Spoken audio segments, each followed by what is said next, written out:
बोले इंदिरा गांधी।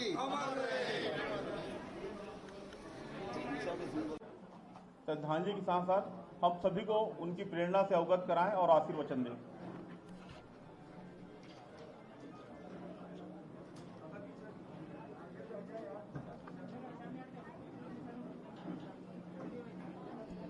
सब एक साथ जोरदार नारा लगाएंगे। इंदिरा गांधी अमर रहे, सबके हाथ उठने चाहिए। इंदिरा गांधी अमर रहे, इंदिरा गांधी अमर रहे, जब तक सूरज चांद रहेगा, जब तक सूरज चांद रहेगा,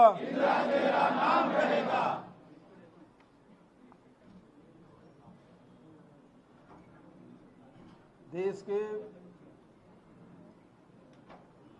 महान नेत्री जिन्होंने प्रधानमंत्री के रूप में देश के 17 साल सेवाएं की, जिन्होंने देश के एकता और अखंडता के लिए, गरीब किसान मजदूर के लिए, जिन्होंने अपना जीवन समर्पित किया, देश के लिए जिए और देश के लिए प्राणों की आहुति दी, ऐसे महान इंदिरा जी की जयंती पर हम सब उन्हें नमन करते हैं। देश आज उन्हें बहुत ही भावपूर्ण उन्हें श्रद्धा सुमन अर्पित कर रहे हैं।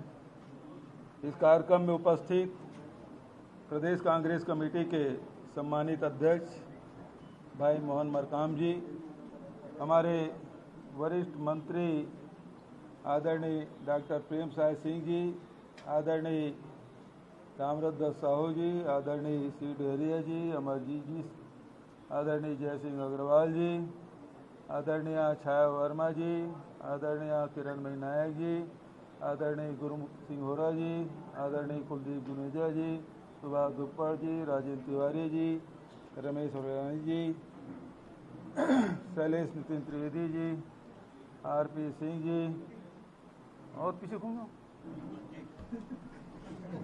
चंद्रशेखर शुक्ला जी, अरुण ताम्रकार जी, शहर कांग्रेस कमेटी के अध्यक्ष दुबे जी, आदरणीय हमारे महापौर भी कहीं होगा, हाँ, एजाज ढेबर जी, पूर्व महापौर प्रमोद दुबे जी, एक महापौर ऊपर बैठी हुई हैं, आदरणीय हमारे सुरेंद्र शर्मा जी, आदरणीय सभी हमारे महिला शक्ति को सभी को प्रणाम। हमारे वरिष्ठ जन भी दिख रहे हैं जिन्होंने पूरे जीवन कांग्रेस को समर्पित किया, उन सभी वरिष्ठ जनों को नमन करता हूं। मैं देख रहा हूं मकसूदन चंद्राकर जी पीछे बैठे हैं, दीपक दुबे जी भी हैं, बहुत सारे वरिष्ठ साथी उपस्थित हैं, और नौजवान जो पीढ़ी है, पप्पू बंजारे और तमाम सब हमारे साथी जो बैठे हैं, जिनके कंधों पर कांग्रेस का भार है, और आने वाले जो पीढ़ी है उसका भी मैं स्वागत करता हूं, अभिनंदन करता हूं। उपस्थित सभी साथियों, सभी संगठन के सब साथीगण, पदाधिकारीगण, विधायक और पूर्व विधायकगण, पार्षदगण, सभी साथियों और पत्रकार साथियों। शैलेश, पहले तो व्यवस्था आप करते थे, पीछे तरफ रहेगा कैमरा उमरा करके,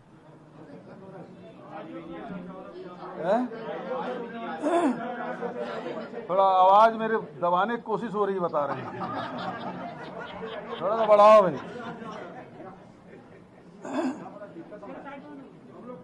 थोड़ा ऐसे साइड हो जाओ या इस साइड हो जाओ, नहीं जमेगा क्योंकि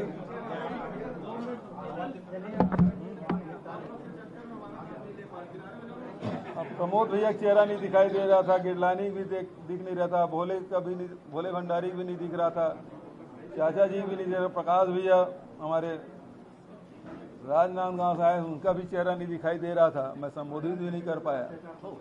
तो आप सबसे वैसे कोई परेशानी नहीं है। ये कोरोना काल में वीडियो कॉन्फ्रेंसिंग के माध्यम से हम लोग भाषण देने के आदत हम लोगों को पड़ गई है। सामने कोई भी ना रहो तब भी भाषण दे लेते हैं। कोरोना ने बहुत कुछ सिखा दिया है। आज हम सब राजीव भवन में एकत्रित हुए हैं इंदिरा जी को याद करने, इंदिरा जी को नमन करने। अभी भी आवाज पीछे नहीं जा रही है।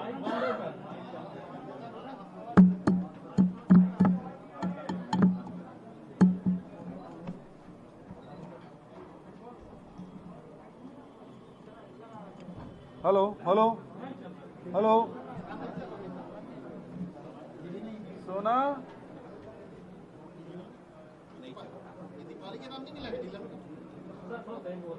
है? वो माइक है? हेलो हेलो हेलो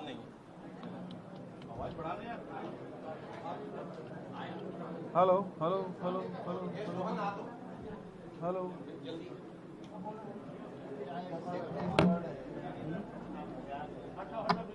हेलो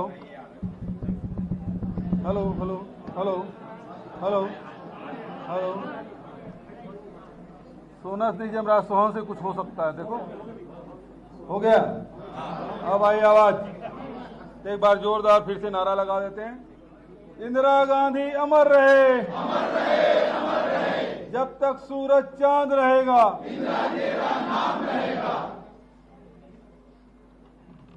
आप सब जानते हैं कि इंदिरा जी का जन्म 19 नवंबर 1917 को इलाहाबाद में हुआ था। महान नेता और वकील, सुप्रसिद्ध वकील मोतीलाल नेहरू जी की पोती और महान स्वतंत्रता संग्राम सेनानी, विचारक, लेखक, चिंतक, स्वप्नद्रष्टा पंडित जवाहरलाल नेहरू जो प्रथम प्रधानमंत्री थे, उनकी सुपुत्री श्रीमती इंदिरा गांधी बाल्यकाल में ही वो आज़ादी की लड़ाई में कूद पड़ी थी, क्योंकि आप सब जानते हैं कि नेहरू जी का पूरा परिवार आज़ादी की लड़ाई में प्रथम पंक्ति के सेनानी के रूप में हम सब जानते हैं। उन्होंने सब कुछ न्यौछावर कर दिया। आनंद भवन को भी कांग्रेस के कार्यालय के रूप में परिवर्तित उन्होंने कर दिया था। सारे सुख सुविधा, ऐशो आराम उन्होंने त्याग दिया था। और नेहरू जी देश के उन नेताओं में से एक है जो सबसे ज़्यादा दिन अंग्रेजों के जेल में सजा काटी। उससे अधिक किसी नेता ने जेल की यात्रा नहीं की। पूरा वातावरण स्वतंत्रता संग्राम सेनानियों के आवागमन से,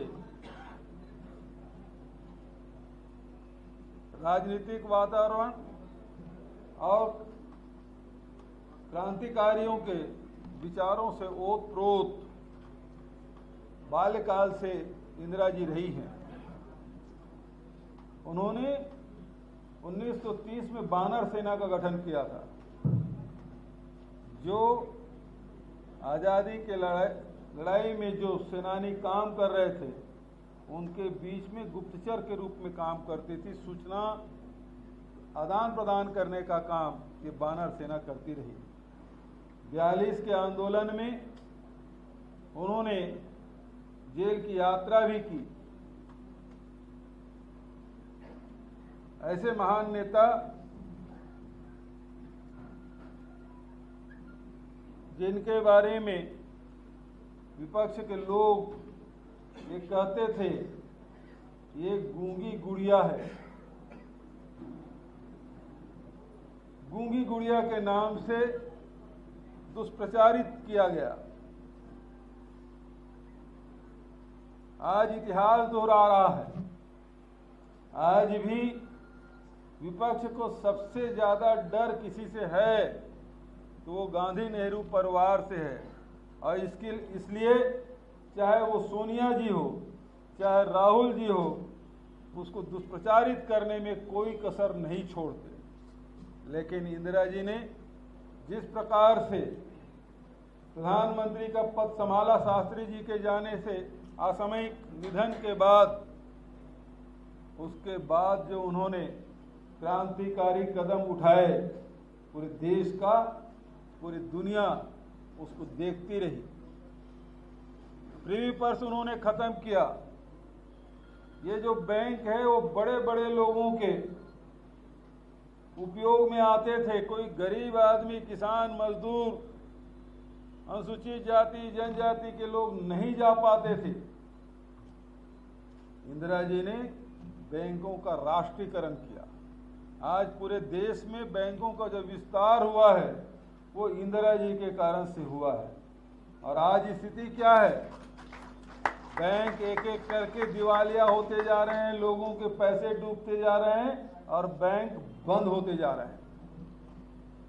फिर से कुछ लोगों के हाथ में लाने की कोशिश की जा रही है। पूरे जंगल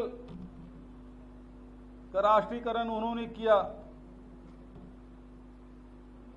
आदिवासियों के हक में उन्होंने फैसला लिया। वो समय था जब देश में अनाज की कमी और उसके कारण से इंदिरा जी को अमेरिका के सामने हाथ फैलाना पड़ा था। PL 470, मैं गलत नहीं हूं, उसके तहत वहां से अनाज मंगाए गए और लोगों का भरण पोषण किया गया। इंदिरा जी ने ठान लिया कि मुझे अनाज के मामले में इस देश को आत्मनिर्भर करना है। उन्होंने देश के किसानों को आह्वान किया और हरित क्रांति का नारा दिया। और वो दिन है और आज का दिन। उस समय किसानों से जबरदस्ती अनाज ले लिए जाते थे, धान लिया जाता था, गेहूं लिया जाता था।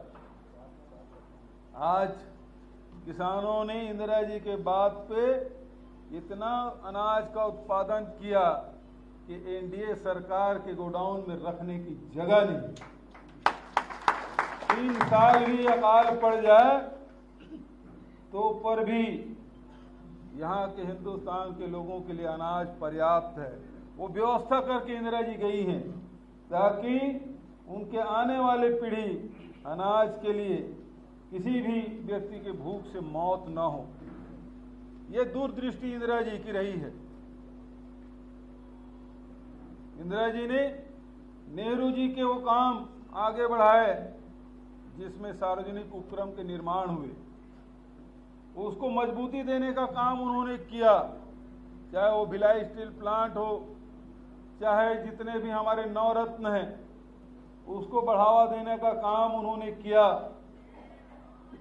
जो भारतीय जनता पार्टी के लोग या विपक्ष के लोग ये कहते हैं कि 70 साल में कांग्रेस ने क्या किया, मैं गर्व के साथ कहना चाहता हूं कि आज एनडीए की सरकार, चाहे वो अटल बिहारी वाजपेयी प्रधानमंत्री रहे तब, चाहे अभी नरेंद्र मोदी जी प्रधानमंत्री हैं तब, जितने भी सार्वजनिक उपक्रमों को बेच रहे हैं वो नेहरू जी, इंदिरा जी के बनाए हुए जो सार्वजनिक उपक्रम हैं उसी को बेच रहे हैं। मैं पूछना चाहता हूं, आज कोरबा के बाल को बिक गया, क्या तुम्हारे परनाना ने बनाया था? क्या रेलवे स्टेशन बेच रहे तो तुम्हारे दादाजी ने बनाया था? क्या हवाई अड्डा बेच रहे हो तो क्या तुम्हारे चाचा के दहेज में आया था? ये सब हमारे शासनकाल में बने हैं, चाहे हवाई अड्डे हो, चाहे रेलवे स्टेशन हो, चाहे ओएनजीसी हो। ये सारी कंपनियां जो बनी हैं, ये नवरत्न बने हैं, वो हमारे शासनकाल में बने हैं, जिसे बेच बेच के अपने पूंजीपति साथियों को उपकृत कर रहे हैं।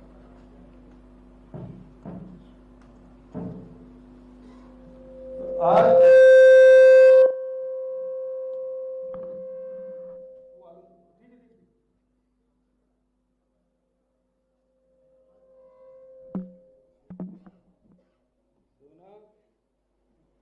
सोहन दीपावली गिफ्ट नहीं मिला क्या?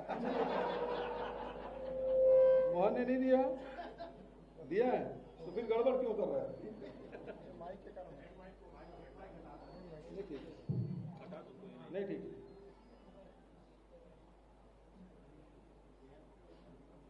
इंदिरा जी ने आज तक के हिंदुस्तान, आजाद हिंदुस्तान में उससे बड़ा नेता कोई दूसरा हुआ नहीं। नेहरू जी के सामने अलग चुनौतियां रही है, अन्य नेताओं के सामने दूसरी चुनौतियां रही है, लेकिन इंदिरा जी के समय जो चुनौतियां रही वो किसी नेता ने मुकाबला नहीं किया। इंदिरा जी के सामने जहां विपक्ष सामने था, देश के सामने अनेक प्रकार की समस्याएं थी, वहीं आंतरिक समस्याओं से भी जूझना पड़ा था। इंदिरा जी के समय पार्टी दो फाड़ हुआ था, नेतृत्व का संकट हुआ। वीवी गिरी और जब राष्ट्रपति बने, वो किस्सा आपको याद होगा। उस समय देवराज अरस और लोगों ने, सिंडिकेट के लोगों ने जो चुनौतियां दी, लगातार चुनौतियां मिली मोरारजी देसाई और दूसरे नेताओं के माध्यम से। वो चुनौती का सामना आज तक मैं नहीं समझता कि आजाद हिंदुस्तान में किसी दूसरे नेता ने उस चुनौती का सामना किया। और जिस साहस से इंदिरा जी ने किया, पार्टी के अंदर और पार्टी के बाहर, देश के भीतर और देश के बाहर जिन चुनौतियों का सामना साहस पूर्वक इंदिरा जी ने किया है, ऐसी शायद मिसाल इतिहास में दूसरा दिखाई नहीं पड़ता। ऐसे हमारे नेता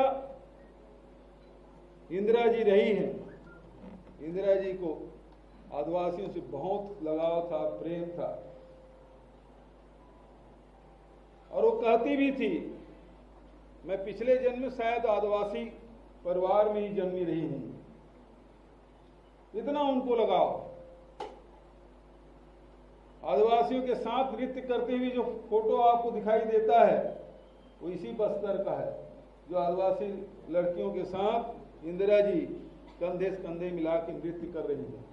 उनकी वेशभूषा, उनके खान पान, उनके रहन सहन सबको बहुत करीब से देखती और समझती रही है, और आत्मसात उन्होंने किया है। आदरणीय साथियों, आज कोई नेता अमेरिका के खिलाफ बोल नहीं सकता।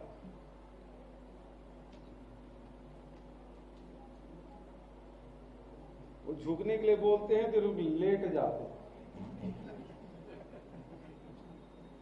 लेकिन इंदिरा जी दुनिया के धमकियों के सामने झुकी नहीं,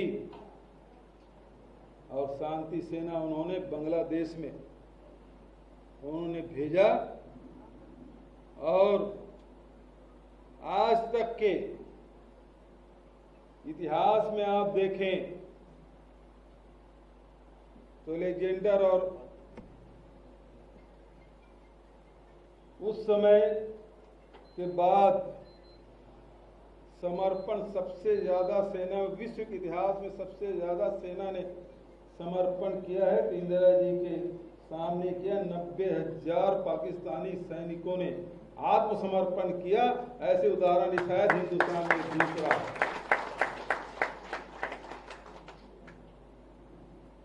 तो ऐतिहासिक काम उन्होंने किया। दुनिया में बहुत सारे राजनेता हुए, देश को आजादी दिलाई। महात्मा गांधी के रास्ते पर चलते हुए दुनिया के 19 देशों ने आजादी हासिल की, लेकिन दुनिया में किसी नेता ने नए देश का उदय नहीं कराया, और कराया तो केवल इंदिरा गांधी ने कराया। पाकिस्तान के 2 टुकड़े करके उन्होंने बांग्लादेश का निर्माण कराया, वो इंदिरा जी। हमसे पूछते हैं, हमसे राष्ट्रभक्ति का प्रमाण मांगते हैं। अरे हमारी विरासत है, हमारे नेताओं ने देश की एकता और अखंडता के लिए अपने प्राणों की आहुति दी। ये लोग तो सत्ता के लिए दूसरे को बलि चढ़ा देते हैं। इनमें साहस नहीं है वो कह सके कि हाँ ये अपराध हमने किया है। महात्मा गांधी तो कोर्ट में खड़े होते, हाँ मैंने अपराध किया और जो सजा दे रहे वो कम दे रहे और सजा दो। ये कहने वाले लोग और सच को स्वीकार करने वाले लोग, उसकी परंपरा से हम लोग जुड़े हुए हैं। और ये लोग तो कहते हैं जब बाबरी मस्जिद ढहा तो मैंने नहीं गिराया, किसी में साहस नहीं रहा कि हाँ हमारे कहने से हुआ है, हम जेल जाने से नहीं डरते, बचते रहे।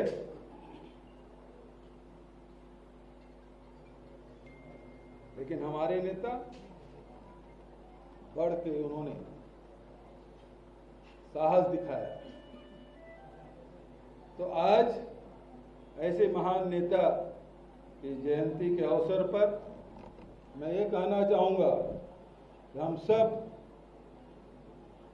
इंदिरा जी को, बहुत सारे लोगों ने इंदिरा जी के साथ काम किया, बहुत सारे लोगों ने इंदिरा जी को सुना, देखा और उनको उनके सेवाएं की, उनके साथ रहे। इंदिरा जी जब विपक्ष में थी तो एक बजरंग भोग में चाय पे बहुत सारे नेताओं उनके साथ चाय भी पी होगी, बजरंग होटल में सुबह 4 बजे। आप लोग थे ना? हाँ, दीपक भैया हाथ उठा रहे हैं। वो पीढ़ी भी हमारे सामने है जिन्होंने इंदिरा जी को बहुत नजदीक से देखा। लेकिन आज इंदिरा जी नहीं है। उसके प्रेरणादायी जो कार्य हैं, उनके विचार हैं और कांग्रेस के सिद्धांत को आगे बढ़ाने के लिए जो उन्होंने कड़े कदम उठाए वो हमारे सामने हैं।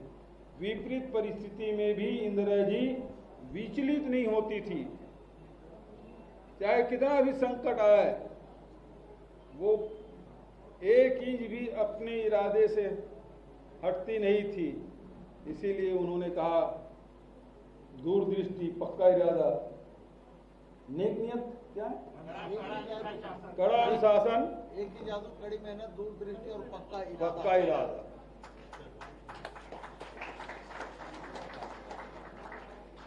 उस समय भी इंदिरा जी ने नारा दिया गरीबी हटाओ, तो लोग इंदिरा हटाओ कहते थे। तो इंदिरा जी करिश्माई नेतृत्व की धनी रही है और उसे स्मरण भर करने से काम नहीं चलेगा, बल्कि देश में आज जो परिस्थिति है, जहां सांप्रदायिक ताकतें सर उठा रही हैं, जहां कट्टरपंथी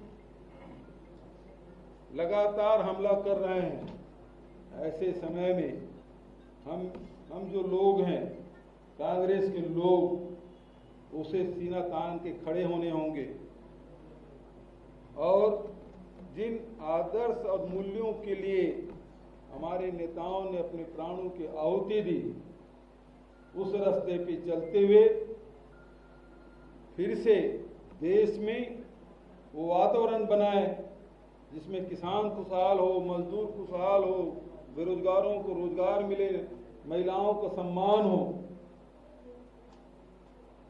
और उद्योग और व्यापार भी फले फूले। लेकिन चंद मुट्ठी भर लोगों के हाथ में पूरे देश की संपत्ति ना आ जाए, इसके लिए हम लोगों को बहुत सचेत रहने की जरूरत है।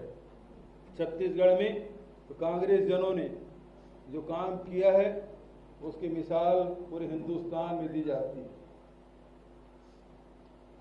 एक एक लोगों को जोड़कर एक एक मुद्दे पर लड़ाई लड़ते हुए सभी वर्गों को साथ में लेते हुए जो 2018 में चुनाव लड़े वह अद्भुत था। 3/4 से भी अधिक बहुमत से हम जीते 68 सीट। और जितने भी उपचुनाव हुए दंतेवाड़ा हम कितना 11,000 से जीते तुम? 12,000 से। और चित्रकूट 17,500। मरवाही 38,500 का रिकॉर्ड आपने बनाया है। जिस मरवाही के नेता के बारे में कहा जाता है कि वहां कोई घुस नहीं सकता, 20 साल में कोई जा भी नहीं पाया था। 2018 के चुनाव के रिजल्ट दिखे तो केवल 3 पोलिंग बूथ में हमको लीड मिली थी और हमको 20,000 वोट लेके तीसरे स्थान पर थे। उस सीट को चुनौती के रूप में कांग्रेस जनों ने लिया और सरकार के जनोन्मुखी जो कार्यक्रम है उसको लेकर हम आम जनता के बीच में, किसानों के बीच में, आदिवासियों के बीच में, मजदूरों और महिलाओं के बीच में, नौजवानों के बीच में हम गए तो आज तक के मरवाही में उतना वोट किसी को नहीं मिला। 83,500 वोट लेकर हम 38,500 से जीते। ये रिकॉर्ड आपने कायम किया।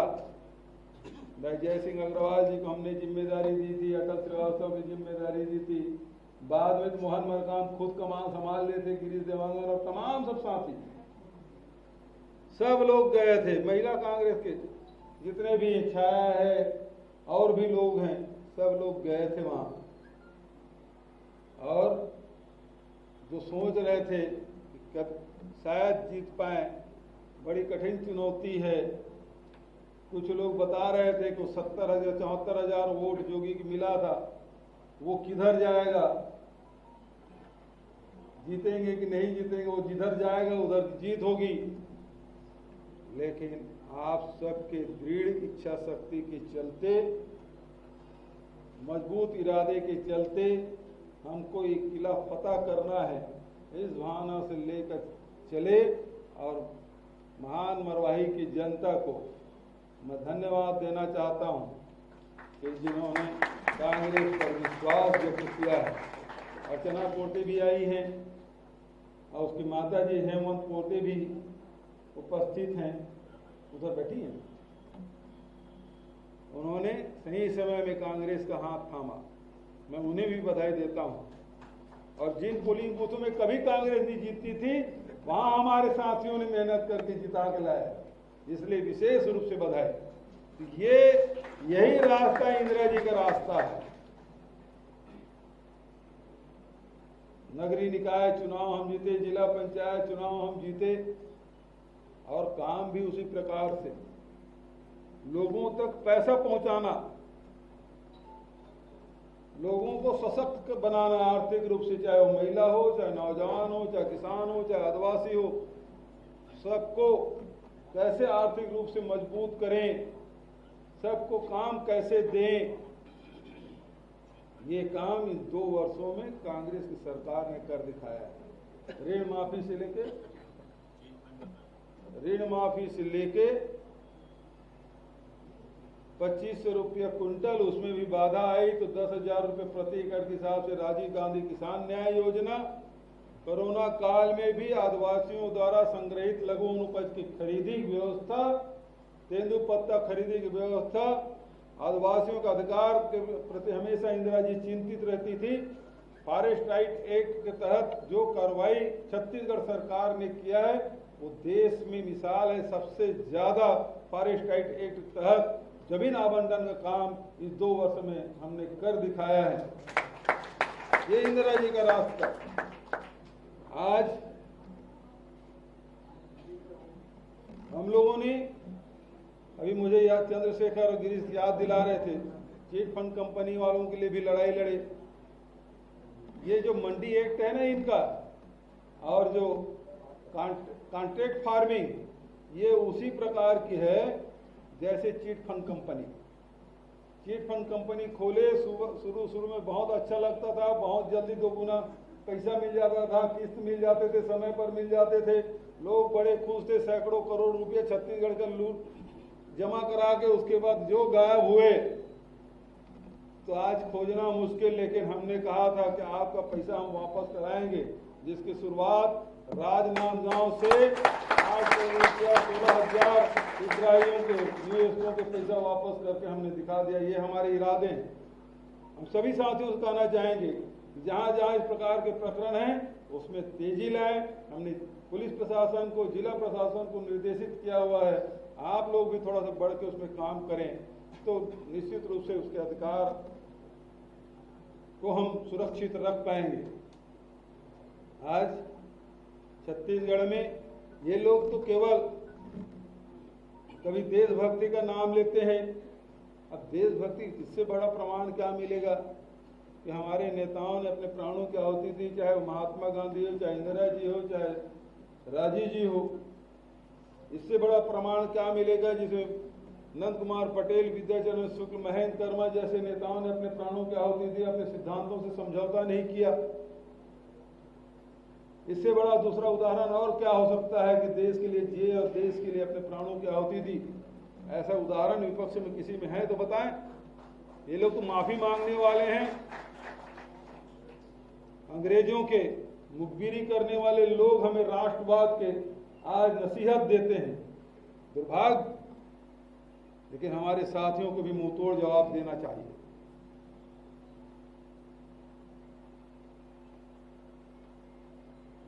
पाकिस्तान की लड़ाई के बारे में कहें तो मैंने पहले बता दिया कितनी बार लड़ाई लड़ी और कितने बार मुंहतोड़ उनका जवाब दिए, बताने का आवश्यकता नहीं है। उन्होंने, हमारे नेताओं ने जो किया वो सबके सामने है। ये लोग राष्ट्रवाद की बात करते हैं, ये लोग गौ माता की जय बोलते हैं। ये लोगों को गौ माता की जय बोलने का तो छत्तीसगढ़ में भाजपाइयों को तो अधिकार नहीं। गाय की चमड़ी और मांस और उसके हड्डी और उसके अतड़ियों तक को बेच खाने वाले लोग, उससे पैसा कमाने वाले लोग गौ माता के बारे में तो कम से कम हमको ना सिखाया। और हमने तो गौ माता की सुरक्षा के लिए गोबर तक की खरीदी शुरू की है, गोधन न्याय योजना शुरू की है। जहाँ गौ माता की सुरक्षा भी हो रही है तो वहीं जो भूमिहीन गरीब लोग हैं उसके आय में वृद्धि हो रही है। हमारे जो चरवाहे हैं उनके इनकम क्या कहिएगा, 10,000 से लेकर 25,000 रुपये महीने तक के कमा रहे हैं।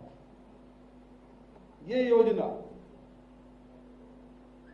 तो ऐसे बहुत सारी योजनाएं हैं जिसको हमारी सरकार ने लागू किया है, जिसका लाभ आम जनता को मिल रहा है। आज बहुत छोटा सा प्रयास हमने किया।